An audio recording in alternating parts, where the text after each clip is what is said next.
Hello guys, myself Arun Saini. Welcome to आपके अपने channel Arun bio hack. आज हम एक इम्पोर्टेंट टॉपिक को डिस्कस करेंगे जिसका नाम है एम्ब्रियो सैक, ए फर्टिलाइज्ड एम्ब्रियो सैक। ठीक है, तो सबसे पहले हम बात करते हैं ये एम्ब्रियो सैक होता क्या है। तो हम ये कह रहे हैं मेगास्पोरोजेनेसिस के दौरान मेगास्पोर का फॉर्मेशन होता है। कितने मेगास्पोर बनते हैं? 4 मेगास्पोर का फॉर्मेशन होता है एंजियोस्पर्मिक प्लांट्स में। 4 मेगास्पोर में से 3 मेगास्पोर डिजनरेट हो जाते हैं, एक फंक्शनल मेगास्पोर बचता है और उस फंक्शनल मेगास्पोर में 3 माइटोसिस होते हैं। ठीक है, 3 माइटोसिस होते हैं और 3 माइटोसिस होने से एक बैग लाइक स्ट्रक्चर बन जाती है, उसे ही हम बोलते हैं एम्ब्रियो सैक। ठीक है, उसे हम बोलते हैं एम्ब्रियो सैक। तो एक बार 12th बोर्ड में एक क्वेश्चन पूछा गया था कि एक फर्टिलाइज्ड एम्ब्रियो सैक को केवल डायग्राम से समझाना है आपको। ठीक है, तो बच्चों ने एम्ब्रियो सैक का नाम सुना तो बच्चों ने direct embryo sac, mature embryo sac को बनाया। ठीक है ना, जबकि पूछ क्या रखा था कि फर्टिलाइज्ड एम्ब्रियो सैक। तो सबसे पहले मैं आज फर्टिलाइज्ड एम्ब्रियो सैक को भी बताऊंगा और एक मैच्योर एम्ब्रियो सैक के बीच में क्या डिफरेंस होता है ना, वो भी बताऊंगा। तो सबसे पहले मैं एक मैच्योर एम्ब्रियो सैक को बताऊंगा। तो मैच्योर एम्ब्रियो सैक से इस प्रकार होता है। मैच्योर एम्ब्रियो सैक ये होता है, यहाँ पे क्या होती है, यहाँ पे 3 सेल्स होती हैं। ठीक है, यहाँ पे 3 सेल्स होती हैं ऐसे, और यहाँ पे एंटीपोडल सेल्स होती हैं। ठीक है, इनको क्या बोलते हैं? ये होती हैं सिनर्जिड सेल्स। क्या बोलते हैं इनको? इनको बोलते हैं हम सिनर्जिड सेल्स। और ये होती है एग सेल। क्या बोलते हैं इसको? Egg cell. और यहाँ पे होते हैं 2 न्यूक्लियस। ठीक है, 2 न्यूक्लियस, इन दोनों न्यूक्लियस को बोलते हैं पोलर न्यूक्लियाई बोलते हैं। पोलर न्यूक्लियाई जो बाद में फर्टिलाइजेशन से पहले फ्यूज हो जाते हैं और फ्यूज होके सेकेंडरी न्यूक्लियस का फॉर्मेशन कर देते हैं। तो हम क्या बोल सकते हैं इनको? हम बोल सकते हैं इनको सेकेंडरी न्यूक्लियस भी बोल सकते हैं, है ना। इनको हम क्या बोल सकते हैं? सेकेंडरी न्यूक्लियस भी बोल सकते हैं। और ये क्या होते हैं? इनको बोलते हैं एंटीपोडल सेल। क्या बोलते हैं इनको? एंटीपोडल सेल बोल देते हैं इनको।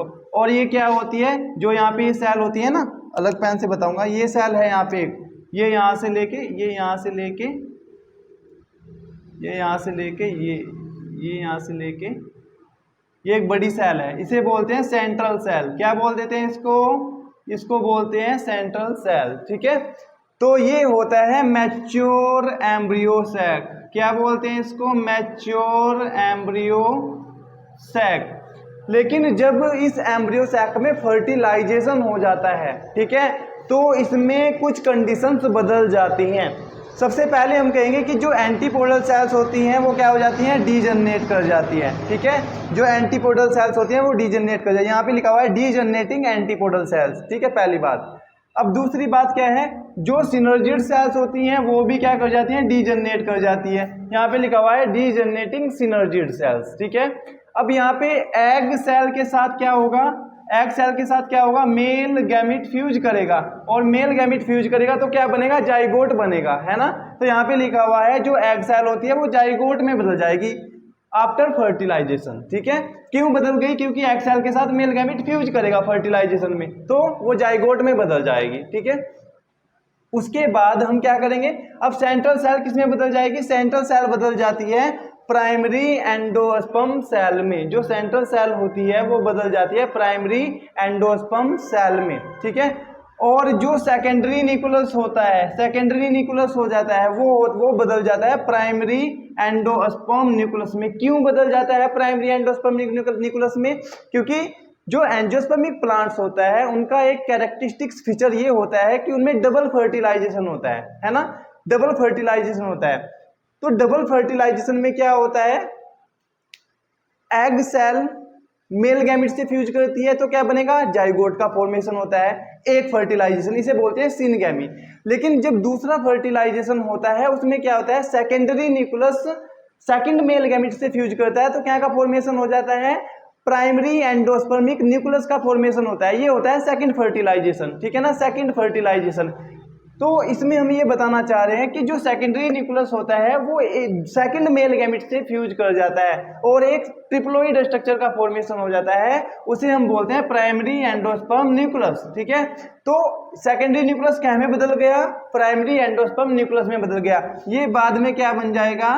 इससे बाद में बनेगा एंडोस्पर्म, जो कि कैसा होगा, ट्रिप्लोइड होगा। ट्रिप्लोइड क्यों होगा, क्योंकि सेकेंडरी न्यूक्लियस कैसा था, डिप्लोइड था, और उसके साथ जब सेकंड मेल गैमेट फ्यूज करेगा तो क्या बन जाएगा स्ट्रक्चर, ट्रिप्लोइड स्ट्रक्चर का फॉर्मेशन हो जाएगा, ठीक है। और जाइगोट क्या बनेगा, जाइगोट से बन जाएगा एम्ब्रियो, जाइगोट से क्या बन जाएगा, एम्ब्रियो, ठीक है। ये एंडोस्पर्म ही इस एम्ब्रियो को क्या देता है, न्यूट्रिशन देता है। ये एंडोस्पर्म इस एम्ब्रियो को क्या देता है, न्यूट्रिशन देता है। तो इस प्रकार से ये बेसिक डिफरेंस होता है एक फर्टिलाइज्ड एम्ब्रियो सैक में, एक फर्टिलाइज्ड एम्ब्रियो सैक में, और एक मैच्योर एम्ब्रियो सैक में, ठीक है ना, मैच्योर एम्ब्रियो सैक में। आई होप आपको ये वीडियो समझ में आया होगा।